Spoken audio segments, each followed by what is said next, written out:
Okay, we've got a lot to talk about with UFOs today, so get in here. This is Jack with Cosmic Road. I'll talk about UFOs and the paranormal. Please like and subscribe, and let me know what you guys think in the comments below.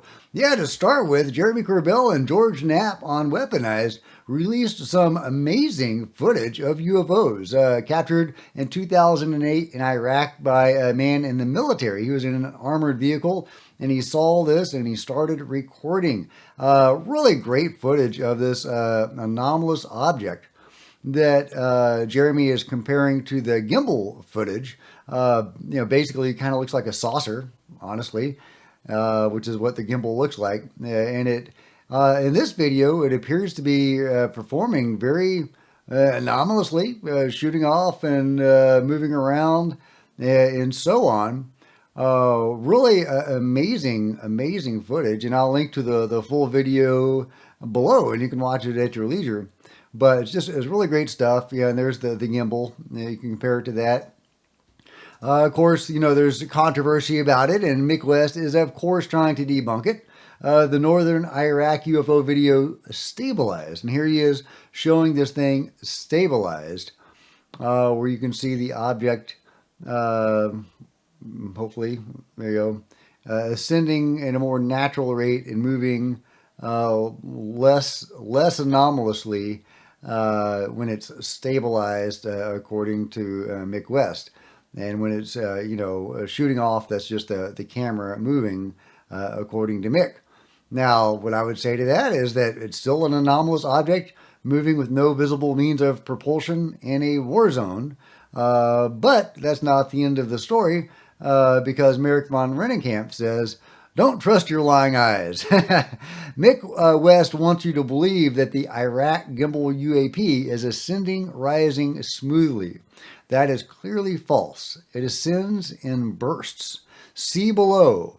Oh, and the UAP looks exactly like the gimbal footage, and it rotates just like the gimbal. Okay, let's take a look at what Merrick is putting up. You can see it rising, and I think that's just like the target point. Rising, yeah, because this is the seen through a weapons system. So yeah, it's rising. Yeah, I can kind of see what he says by rising in little bursts, not rising smoothly, but in little bursts. So yeah, but it's not moving all erratically like in the original footage. With that handheld phone or camera or whatever he was using to record this.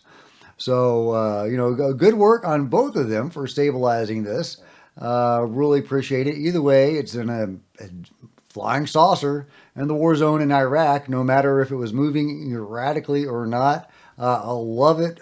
Great work, Jeremy and George, and the original person that took the photo or the video, for getting this out there to the public. I think this is more amazing footage from that quarter. I'm wondering if the Pentagon will step forward and acknowledge this footage, as they have in the past for Jeremy's and George's videos from these military whistleblowers. And, there seems to have originally been a point where they would confirm these videos, and then there came a point when they would deny them. So we'll see which way the pendulum swings on this one, but it's great footage anyway.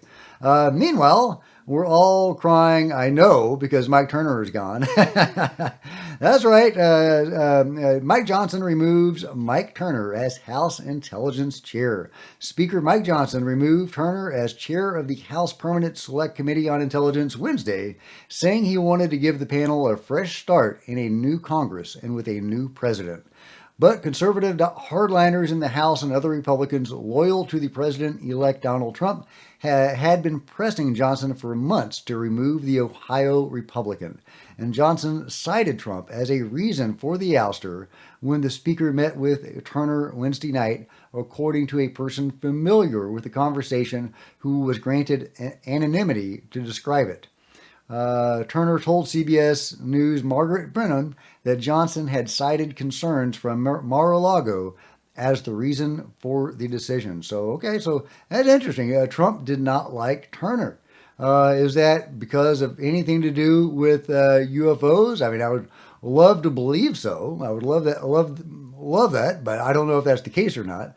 Maybe it had something indirectly to do with UFOs. Maybe if Mike Turner was compromised by private contractors, for example, hypothetically, maybe it would be that, compromising that, was noted and got him ousted. Not necessarily what that compromise resulted in, which is, crushing UAP momentum in Congress. But yeah, Matt Laszlo is putting up, some of the best hits from Mike Turner. This was a great one when he wouldn't even take questions. Matt Laszlo asked Mike Turner, how are you, sir? Mike says, hey, Matt Laszlo, curious, any update on UAP investigations and stuff? Mike Turner said, I don't do ambush interviews. Call my office.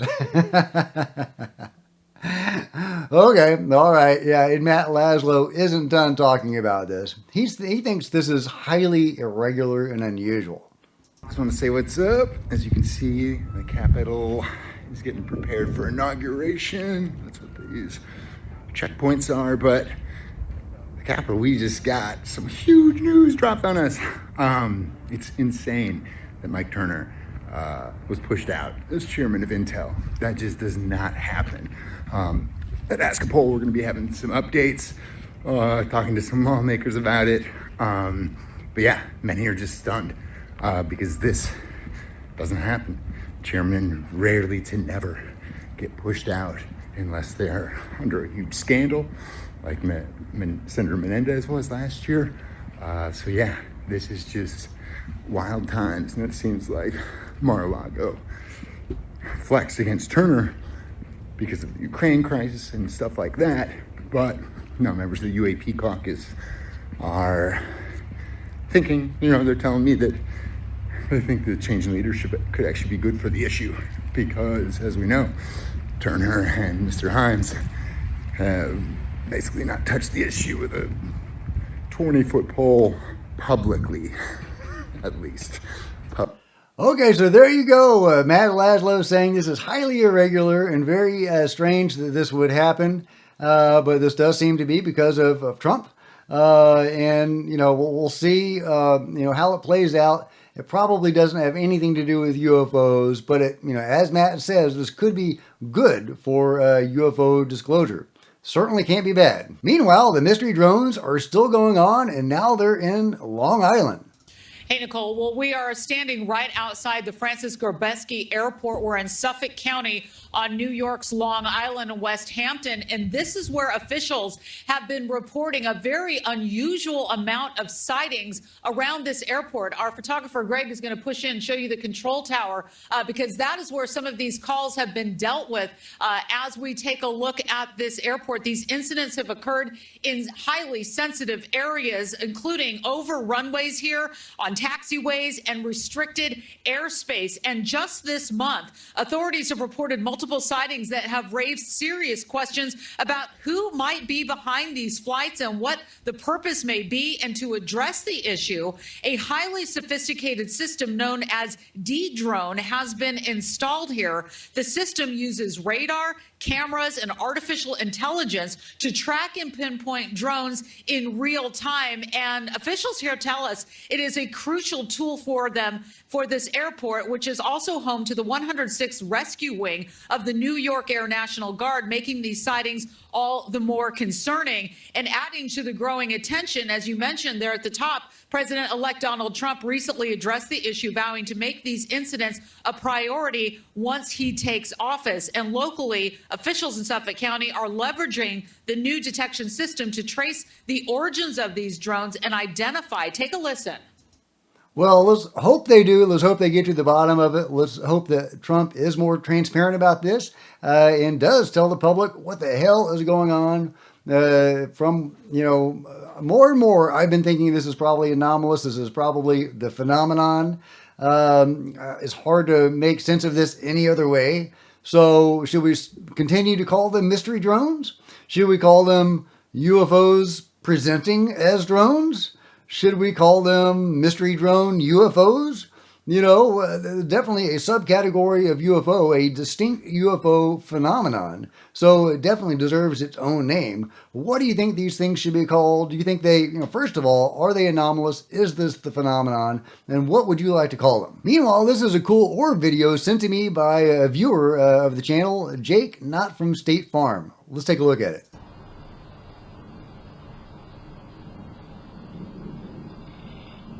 Okay, all right, pretty good orb. I like that. Seems to be under intelligent control, not a dust particle. There's no other dust particles in the frame. It changes direction. I think that's a pretty solid orb. I used to do ghost hunting a lot, and yeah, we would get lots of orbs, and some of them were just really amazing orb videos. The best ones, unfortunately, I can't show you, of course. And I've talked about that before. We were investigating this haunted house west of Austin, and got some amazing footage from it. But they were all from the security cameras of the homeowners. And after 6 months to a year of investigating this place, we spent a lot of time there, and we have so many hours of footage, all from the security cameras. They refused to let us use that footage, and we stopped investigating the house. But we got some banger orbs and other phenomenon like shadow beings and stuff like that.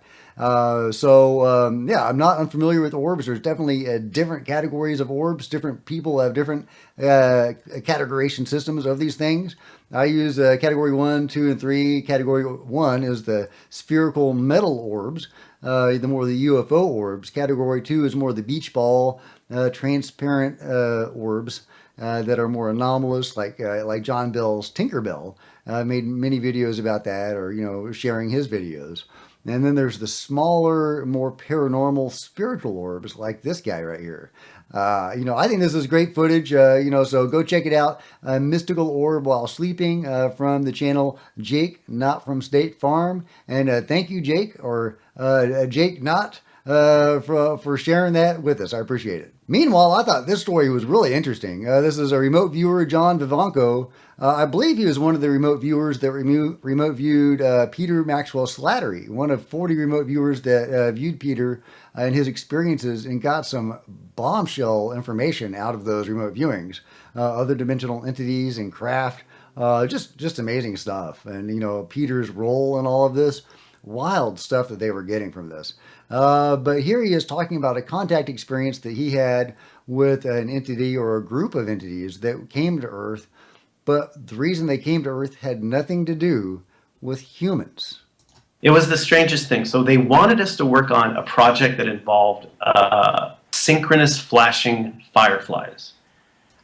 Yeah, synchronous flashing fireflies. These ETs had come to Earth to study fireflies, and they were trying to recruit John and his team to assist them in helping study fireflies. So let me know what you think about that. An amazing experience and encounter with these ETs. Speaking of Peter Maxwell Slattery, here's one of the most recent UFO sightings that he had while doing a CE5 at his sanctuary at Jaya Sanctuary in Australia. I love Peter. I've had him on the show. Hope to have him back. But here we got some good, what looks more like orbs. I think, I don't think those are more structured craft like saucers. Those seem to be shimmering, and I can see some lights and kind of rotating. Really cool sighting. Are those energy balls? Oh, that was crazy. Look how it's coming down. Yeah, yeah. Yeah, great stuff. Great stuff from Peter. I love it. Someday I'm going to go to Australia, and I hope to check out Jaya Sanctuary myself and do some CE5 with Peter Slattery. Oh, and speaking of UFO videos in general, I'm now a little bit scared of posting UFO videos after reading this post from Red Panda Koala. So I'm really curious to get your take on all of this, because I don't want what Red Panda is talking about here to cramp my style on posting UFO videos. But check it out. He says, viral hog back to their BS copyright striking a video they don't own to silence discussion about something. We have a written statement from the OP of the Orb UFO film from Picatinny Arsenal, New Jersey. Team YouTube allowed this scam company to delete my whole channel. I suspect either the Chinese or US government is using companies like ViralHog to censor sensitive UFO videos related to the mystery drones. Our government is lying about the drones, and the wrong messaging can lead to war. You think they wouldn't use some BS company like ViralHog to protect national security? Truth Poll posted, my account just got locked for posting a UFO video with full credits to the owner, a DMCA copyright strike. Yeah, that's alarming. OP of the orb filmed near Picatinny Arsenal saying they don't know who Viral Hog is or why they are claiming the video everywhere. Although I'm hesitant to confirm anything since it's already out there, I can confirm this is the video I captured. It was originally posted under a different handle on Reddit and TikTok. Both accounts have since been deleted, and the videos removed everywhere I uploaded. OP of the orb film near Picatinny Arsenal claims they and their neighbors were interviewed by the FBI about the UFO the morning after the scam company Viral Hog fraudulently claimed the video and removed from all social medias. Can you explain exactly what Viral Hog is for stupid people like me? Good question. They're a company that claims viral videos and then they try to monetize them and control where they are online. There are a bunch of accounts online of them scamming OPs out of their videos or just straight stealing videos that aren't theirs and claiming them as if they were theirs. So yeah, that makes me worried. If I had shared this video or film near Picatinny Arsenal, would I be in trouble? Would I have gotten another copyright strike? How do I know what videos they're going to try to claim as theirs and what they won't try to claim as theirs? That makes me real hesitant to share UFO videos unless I know where those videos are coming from, like Peter Maxwell Slattery or Chris Bledsoe or Jeremy Corbell and George Knapp. And also I know those are really solid sources for UFO videos, and those are going to be real UFOs. Let me know what you think about the solution to this. If I should just continue plowing forward and recklessly posting videos, or if I should be a little more cautious, or if there are certain places that I should avoid. So let me know what you guys think in the comments below. Oh, and this is cool, getting back to remote viewing a little bit. And talking about a connection with Jake Barber, the new UFO whistleblower that Ross Coldart is going to interview Saturday. Man, I'm so pumped for that. That is going to be amazing, especially that video of a UFO crash retrieval. Well, guess what? Daz Smith says he remote viewed that weeks ago and posted that on TikTok. All I'm saying for now is my remote viewing predictions for top global news stories in January 2025 included a story about the filming of a UAP recovery, one of the top stories. So not only did he remote view it, but he believes this is going to be a top story. So hopefully that means the major media is going to pick this story up and run with it. It's going to make headlines all around the world. This is indeed going to be the next David Grush or bigger, hopefully. So I just wanted to share that with you guys. I thought that was really cool, and hats off to Daz for his amazing remote viewing. Meanwhile, what the heck is this thing? So my mom sent this to me from her security camera. Oh, and this was posted by Tangle Diddy. This is just about the best footage I've ever seen. My brother is right there and never heard or saw anyone. No nearby neighbors that would be walking on our property like that either. Okay, let's take a listen. Take a look. All right, so you got the guy in his car, and wait for it. That thing right there. First time I saw this video, I didn't know what it was, but it's this ghostly form that just moves through the trees and just kind of bends over and then vanishes. Now, is that a camera artifact? Is that just an actual person just walking through the trees and it's just a bad compression or whatever? Or is that a ghost or something else, something alien or something like that? To me, that looks like pretty solid ghost footage. I've seen some good ghost footage, and that's typically what it looks like.